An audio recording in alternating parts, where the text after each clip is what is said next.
तो आपको धन्यवाद। और हमारे जितने युवा साथी आए थे सबको मैं धन्यवाद देता हूँ। और जहाँ तक लोजपा युवा लोजपा की जो बैठक थी, मुख्य उद्देश्य था संगठन किस तरह मजबूत किया जाए। संगठन को लेकर ही सारे हमारे युवा लोजपा के ब्रिगेडियर यहाँ उपस्थित थे और विशेष रूप से हमारे प्रखंड युवा लोजपा के अध्यक्ष मिश्रा जी,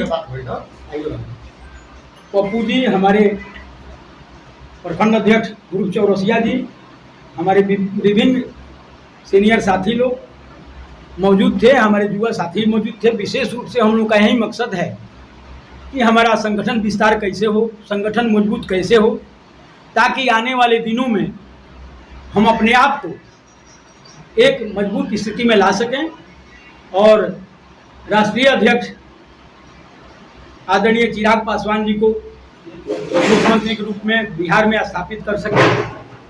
तो विशेष रूप से हमारा यही संगठन विस्तार कैसे हो, हमारा संगठन मजबूत कैसे हो, हमारे आदरणीय माननीय प्रदेश अध्यक्ष जी श्री राजू तिवारी का हाथ कैसे मजबूत हो, चिराग पासवान जी का मजबूत हाथ कैसे हम करें, ताकि बिहार से भ्रष्टाचार दूर हो। यह जो सरकार जो है अभी जो एक बोझ बनकर बैठी हुई है, यह बिहार से कब इसका पलायन हो, ये सरकार समाप्त हो, क्योंकि अब बिहार की जनता जो है इस सरकार से उब चुकी है। और सारे लोगों का यही मांग है कि हमारे युवा चिराग पासवान जी जो हैं वो किस रूप से 2025 में मुख्यमंत्री के रूप में बिहार में स्थापित हों। यही हम लोग का उद्देश्य है, मकसद हो, ताकि हमारा नेता का हाथ कैसे मजबूत हो। विशेष रूप से संगठन पर ही हम लोग विचार। देखिए, सबसे पहले मैं आपको शुक्रिया अदा करता हूँ आप यहाँ पे आए।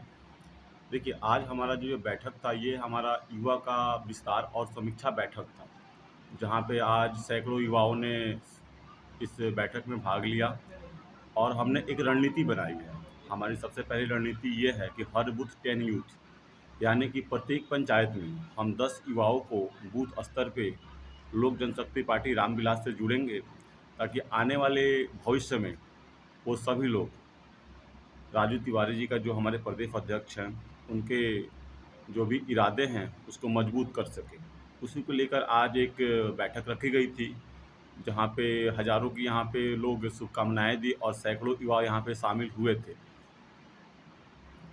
जिनमें कि आज जो हमारे युवा थे, बहुत सारे युवाओं ने आज भाग भी लिया और बहुत सारे युवाओं को नई नई जिम्मेवारी भी दी गई। हमने पहाड़पुर के सभी 16 पंचायत में युवा लोजपा के पंचायत अध्यक्ष की हमने नियुक्ति की और हर एक पंचायत से बहुत सारे युवा ने भाग लिया था, क्योंकि चिराग पासवान के प्रति जो युवाओं की दीवानगी है, जो जुनून है, ये किसी से छिपा नहीं है। आज बिहार के जितने भी युवा हैं वो सभी चिराग पासवान जी के प्रति आस्था रखते हैं और उनके बिहार फर्स्ट और बिहारी फर्स्ट की जो उनका नारा है, इससे प्रभावित होकर लगातार सैकड़ों की संख्या में प्रतिदिन हम लोग पार्टी में अपने युवाओं को जोड़ रहे हैं। और हमें एक दिन उम्मीद है कि जो चिराग पासवान का हमने सपना देखा है मुख्यमंत्री बनाने का, ये एक दिन सभी साकार जरूर होगा, क्योंकि बिहार का भविष्य चिराग। ये हमारे जो भी लोक कल्याणकारी जो भी नीतियाँ होती है, जैसे कि युवाओं को आज सबसे बड़ा समस्या रोजगार की है, और हमारे आदरणीय चिराग पासवान जी ने हमेशा प्रयास किया है कि अपना पूरा बिहार स्वावलंबी हो, आत्मनिर्भर हो, रोजगार के लिए किसी को पलायन करने की आवश्यकता ना पड़े। आपको याद भी होगा जब तमिलनाडु में कथित तौर पे कुछ बिहारियों के साथ जो भी घटनाएं घटित हो रही थी, वहाँ सबसे पहले कोई गया तो हमारे माननीय केंद्रीय अध्यक्ष चिराग पासवान जी ही गए थे, और वो यूथ हैं। आप मुझे बताइए कि कोई नौजवान चिराग पासवान को पसंद क्यों ना करे? आप मुझे एक भी कारण बता दीजिए उनको नापसंद करने का। सबसे ज़्यादा बिहार के पढ़े लिखे युवा हैं, सबसे एजुकेटेड भी हैं, वो सबसे नौजवान भी हैं, एंड उनकी एक विचारधारा है। क्योंकि जो चिराग पासवान राजनीति करते हैं या जो राजू तिवारी हमारी राजनीति करते हैं, हम लोग किसी धर्म, किसी जाति, किसी संप्रदाय की राजनीति नहीं करते हैं। हम लोग विकास की राजनीति है कि सेकेंड मैन है चिराग पासवान के राजू तिवारी जी, और ये राजू तिवारी जी का विधानसभा क्षेत्र है, तो निश्चित तौर पे ही यहाँ से जो भी जुड़ाव चिराग पासवान को कुछ अधिक होगा ही। और राजू तिवारी जी भी यहाँ पे काफ़ी लोकप्रिय हैं, तो उनकी लोकप्रियता के कारण चिराग पासवान का यहाँ पे जुड़ाव होता है, क्योंकि यहाँ पे हर घर में ऐसा कोई घर नहीं होगा जो राजू तिवारी जी का नाम नहीं जानता हो या चिराग पासवान जी का नाम नहीं जानता हो। इसके पीछे सबसे बड़ा फैक्टर हमारे यहाँ के लोकप्रिय विधायक श्री राजू तिवारी जी हैं, जो लोजपा के प्रदेश अध्यक्ष भी हैं। तो उनके कारण यहाँ पे गोविंदगंज में चिराग पासवान का भी अटेंशन ज़्यादा होता है। इसके पूर्व में भी हमारे विधायक जी यहाँ पे विधायक रह चुके हैं, पूर्व विधायक हैं। तो जिस टाइम हमारे राजू तिवारी विधायक थे, उस टाइम एक विकास की एक दौर चल रहा था। उन्होंने लगातार काम किया। आप अभी भी जाइए, हर नुक्कड़ पे, हर गली में, हर पंचायत में आपको अभी भी उनका शिलान्यास देखने को मिल जाएगा। लेकिन जब वो विधायक संजोग से चुनाव हारे, उसके बाद गोविंदगंज में विकास की जो एक गति होती है, वो थोड़ी कुंद सी हो गई है। तो उसको फिर से पुनः पटरी को लाने के लिए ये आवश्यक है कि हम लोग राजू तिवारी जी को फिर से यहाँ से भारी बहुमत में जिता के भेजें, क्योंकि किसी भी नेता का उसका असली भोजन जनता ही होती है, उसके वोट ही होते हैं। जितना ज़्यादा वोट नेता को मिलता है, उसका वजन विधानसभा में उतना ही ज़्यादा होता है।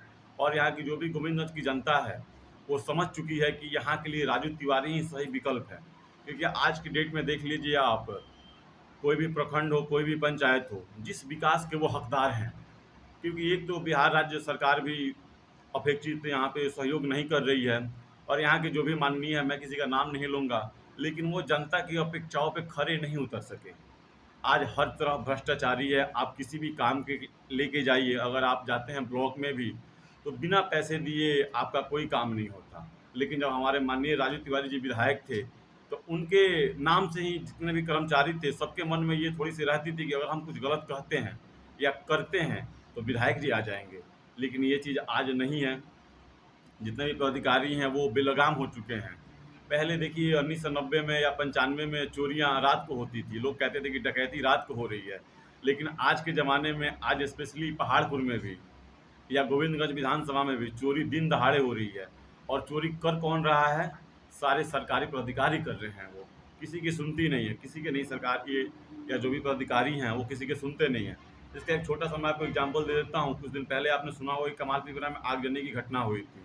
आप बताइए कि आपदा हुआ था उस गांव में, और आपदा के लगभग अभी 1 सप्ताह होने को आया है, लेकिन अभी तक कोई अपेक्षित जो मदद होती है, सहायता होती है, ना तो किसी जो भी यहाँ पे सम्मानीय हैं उनके द्वारा दी गई है, ना किसी पदाधिकारी के द्वारा दी गई है। लेकिन अगर हमारे विधायक जी रहते थे, जिस टाइम विधायक थे हमारे राजू तिवारी जी, और कहीं भी पूरे विधानसभा में कोई भी घटना घटित होती थी, तो वो 24 घंटा के अंदर उसकी हर तरह की जो भी मदद होती थी उसको वो पूरी करते थे। लेकिन ये चीज़ें यहाँ पे धीरे धीरे लुप्त हो रही है। लेकिन जनता जाग चुकी है। यहाँ पे एक बार फिर से सबने मन बना लिया है कि नहीं, हमको फिर से राजू तिवारी जी को ही अधिक से अधिक बहुमत दे के विधानसभा भेजना है।